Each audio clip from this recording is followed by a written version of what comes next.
की कुछ बात होते ही, पावन राम कथा की कुछ बात होते ही, आते हैं बजरंगी शुरुआत होते ही, आते हैं बजरंगी शुरुआत होते ही। छंद चौपाई दोहे कुछ पाठ होते ही, आते हैं बजरंगी शुरुआत होते ही, आते हैं बजरंगी शुरुआत होते ही।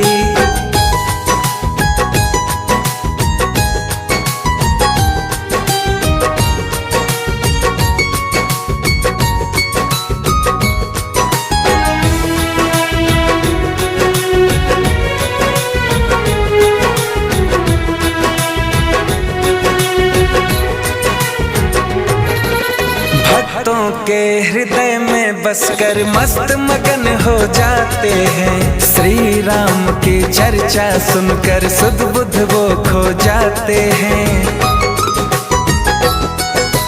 भक्तों के हृदय में बसकर मस्त मगन हो जाते हैं, श्री राम की चर्चा सुनकर सुध बुध वो खो जाते हैं। जय श्री राम के जयकारे एक साथ होते ही, जय श्री राम के जयकारे एक साथ होते ही, आते हैं बजरंगी शुरुआत होते ही, आते हैं बजरंगी शुरुआत होते ही।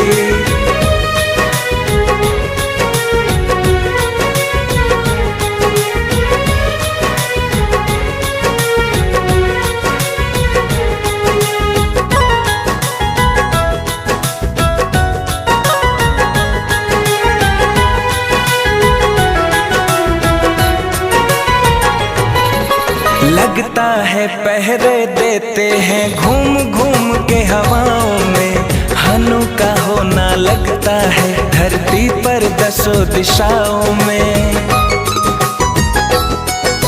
लगता है पहरे देते हैं घूम घूम के हवाओं में, हनु का होना लगता है धरती पर दसों दिशाओं में। मंदिर की ज्योति में बसते रात होते ही, मंदिर की ज्योति में बसते रात होते ही, आते हैं बजरंगी शुरुआत होते ही, आते हैं बजरंगी शुरुआत होते ही।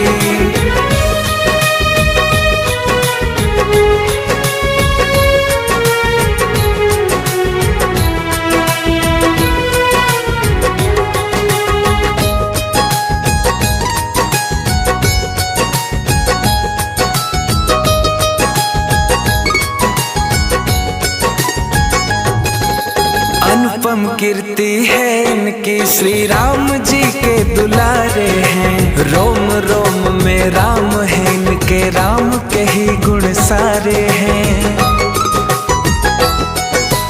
अनुपम कीर्ति है इनकी, श्री राम जी के दुलारे हैं, रोम रोम में राम है इनके, राम के ही गुण सारे हैं। मर्यादा श्री राम का एहसास होते ही, मर्यादा श्री राम का एहसास होते ही, आते हैं बजरंगी शुरुआत होते ही, आते हैं बजरंगी शुरुआत होते ही।